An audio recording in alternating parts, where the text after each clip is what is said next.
तो अनंतनाग में शहीदों के गुनहगार आतंकियों का काउंटडाउन शुरू हो चुका है। सुरक्षा बलों ने पहाड़ की आड़ में पनाह लिए आतंकियों को घेरा हुआ है और इनकी संख्या 2 से 3 बताई जा रही है। आतंकियों पर ड्रोन से नजर रखी जा रही है। जंगल में छिपे आतंकियों में पाकिस्तानी आतंकी उजैर खान भी शामिल है। मुठभेड़ का आज चौथा दिन है। 12 और 13 सितंबर की रात ये मुठभेड़ शुरू हुई जो इस वक्त भी चल रही है।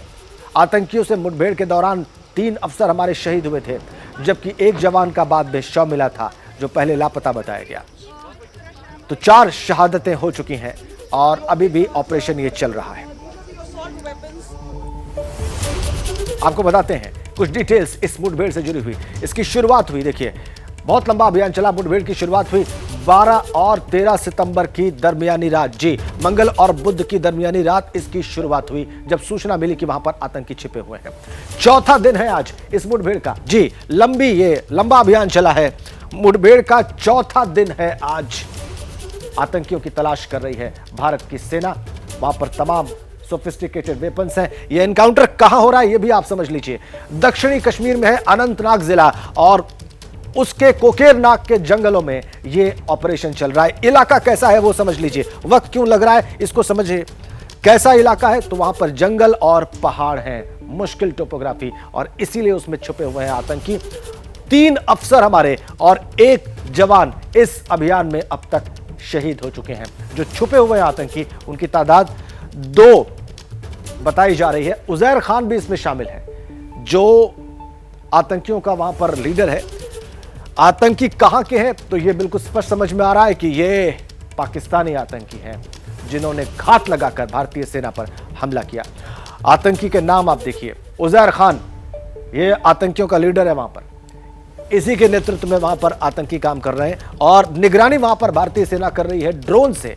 क्योंकि टोपोग्राफी के बारे में हमने आपको बताया, जंगल हैं, पहाड़ हैं, रॉकेट और मोटार इनका भी इस्तेमाल कर रही है भारतीय सेना।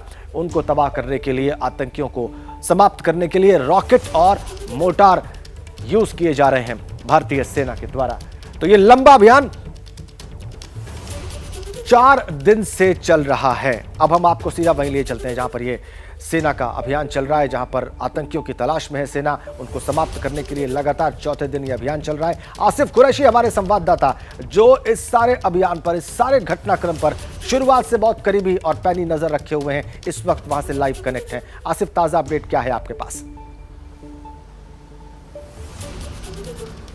राजेंद्र, देखिए अब से थोड़ी देर पहले एक बार फिर से यहाँ पे गोलियों और धमाकों की आवाज सुनाई दी। यानी जो रात भर चले ऑपरेशन में भले ही इस ऑपरेशन को स्थगित कर दिया गया था, लेकिन जो सुरक्षा बलों की यहाँ पे तैनाती थी वो एकदम से उसी प्रकार से थी जैसे दिन के टाइम ऑपरेशन पे होते। इसीलिए धीरे धीरे करके सुरक्षा बल अब उस जगह के आसपास ही पहुंच चुके हैं जहां पे जमीन के नीचे बने हुए एक बंकर को निशाना बनाया जा रहा है। कल देर शाम सुरक्षा बलों की तरफ से जो जानकारी साझा की गई उसमें कहा गया है कि बंकर जो कि जमीन के नीचे एक गड्ढे के रूप में बना हुआ है, उसके ऊपर छत भी बनाई गई है, उससे 1 मिलिटेंट निकलकर बाहर एक पहाड़ी पत्थर के पीछे पोजीशन लेके फायर कर रहा था। तो अब उसको निशाना बनाने की कोशिश हो रही है, क्योंकि सुरक्षा बल ये नहीं स्पष्ट तौर पर जानते कि क्या जो उनको जानकारी मिली थी कि 2 मिलिटेंट अंदर हैं या फिर 2 से ज्यादा उनकी संख्या है। इसीलिए एहतियात के साथ इस मुश्किल पहाड़ी चट्टान पर आगे बढ़ रहे हैं, क्योंकि ऐसा भी हो सकता है कि सुरक्षा बलों को चकमा देने के लिए एक मिलिटेंट एक पत्थर के पीछे बैठा हो और दूसरा किसी और आड़ में बैठा हो ताकि सुरक्षा बलों को और नुकसान पहुंचा सके। इसको सुनिश्चित करने के लिए धीरे धीरे इस ऑपरेशन को आगे बढ़ाया जा रहा है। समय की कोई पाबंदी नहीं है कि इसी समय में ये खत्म करना है, इसीलिए टेक्नोलॉजी की मदद से भी इस पूरे ऑपरेशन पर नजर रखी जा रही है। भारी हथियारों का इस्तेमाल भी हो रहा है और जो जवान हैं वो भी आगे बढ़ रहे हैं अपने हथियारों के साथ, और ये सुनिश्चित करके कि और ज्यादा नुकसान सुरक्षा बलों को ना हो, इस ऑपरेशन को खत्म करने की भी कोशिश हो रही है। लेकिन चूंकि जैसा आपने पहले भी बताया कि टोपोग्राफी खतरनाक है, पहाड़ी चढ़ाई है, चट्टान है, वहां पे छुपने की जगह है, तो इसीलिए इसको ऑपरेशन को समाप्त करने में देरी हो रही है। लेकिन ये देरी उस नुकसान से के सामने कुछ नहीं है कि अगर सुरक्षा बलों को और ज्यादा नुकसान मिलिटेंट्स की तरफ से उठाना पड़े। लेकिन ऑपरेशन में 2 से 3 मिलिटेंटों को घेरे में लेने की जो बात सुरक्षा बलों ने पहले कही थी वो कहीं ना कहीं अब सामने आ रही है, उसकी वीडियो एविडेंस सामने आ रही है कि 2 मिलिटेंट कम से कम इस इलाके में फंसे हुए हैं जिनके खिलाफ सुरक्षा बलों का ऑपरेशन लगातार जारी है। ठीक है आसिफ, आप कह रहे हैं कि 2 से 3 आतंकी हो सकते हैं, इनको समाप्त करने के लिए ऑपरेशन जारी है और एहतियात के साथ कि और हमें यहाँ पे नुकसान न झेलना पड़े। हमारे साथ बने रहिए आसिफ आप। इससे पहले एक बड़ा हमला हुआ था, उरी हमला, उसके बारे में आपको बताने का वक्त है। 16 सितंबर 2016 को उरी में स्ट्राइक किया आतंकियों ने और आपको बताएं 16 सितंबर 2016 को यह हमला हुआ, इसमें हमारे 18 जवान शहीद हुए। 11 दिन बाद सर्जिकल स्ट्राइक करके भारत ने इसका बदला लिया था, आतंक के खिलाफ जवाबी कार्रवाई की थी और इतिहास बना था। आपको बताएं राजौरी में हमला हुआ था 13 जनवरी 2018 को, बड़ा हमला था, शहादत हुई, 1 जवान हमारा शहीद हुआ इसमें और बदला लिया हमने 7 दिनों बाद। पुलवामा में हमला हुआ 14 फरवरी 2019 को, सीआरपीएफ के 40 जवानों की शहादत हुई इस हमले में और बदला लिया हमने बालाकोट में एयर स्ट्राइक करके, वो भी एक इतिहास बना। तो फिर आपको बताएं पुंछ में हमला हुआ 2 अप्रैल 2019 को, पाकिस्तानी सेना ने फायरिंग की, 7 पाकिस्तानी पोस्ट उसके बाद हमने तबाह कर दी। इस तरीके से बदला लिया गया। जब भी इस बीच में इस प्रकार के हमले हुए, जवाबी कार्रवाई हुई। अक्टूबर 2019 में तंगधार में हमला हुआ, शहादत, सेना के 3 जवान शहीद हुए और पाकिस्तानी सेना के 3 कैंप तबाह कर दिए गए। फिर से एक बार चलेंगे अनंतनाग कोकेरनाग के जंगलों में जहां पर ऑपरेशन चल रहा है। आसिफ कुरैशी वहां पर मौजूद हैं, हमारे सहयोगी। आसिफ, क्या यह बिल्कुल श्योर हो चुका है कि जो आतंकी वहां पर छुपे हुए हैं उनकी तादाद 2 या 3 ही है, उससे ज्यादा नहीं है?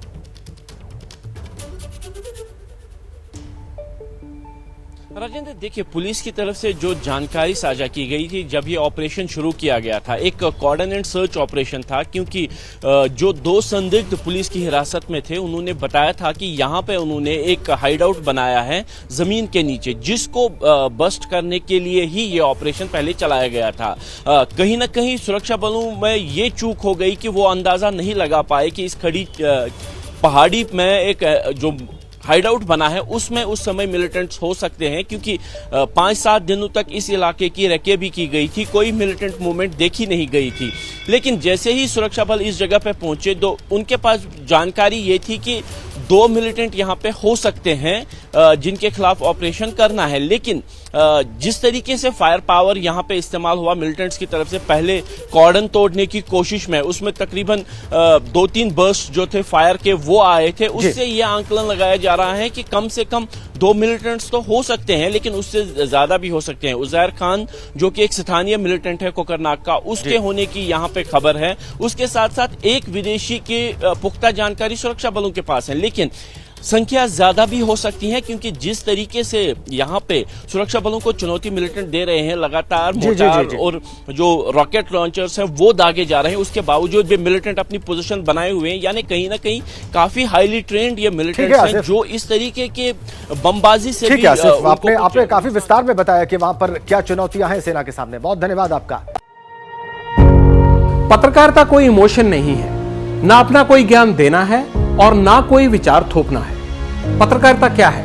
पत्रकारिता का मतलब है सही जानकारी इकट्ठा करना और तथ्य बताना। पत्रकारिता आज जितने महत्वपूर्ण दौर में है, शायद पहले नहीं थी। इस दौर से निकलने के लिए सिर्फ सच दिखाने की जरूरत है, वो सच जो आपके हित को आगे रखे। इसलिए अब रात 9 बजे प्राइम टाइम नहीं होगा, यह आपका टाइम है। जगविंदर पटियाल के साथ देखिए पब्लिक इंटरेस्ट, सोमवार से शुक्रवार रात 9 बजे सिर्फ एबीपी न्यूज पर।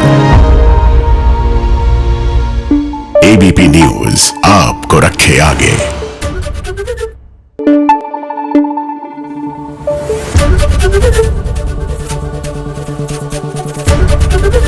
एबीपी न्यूज आपको रखे आगे।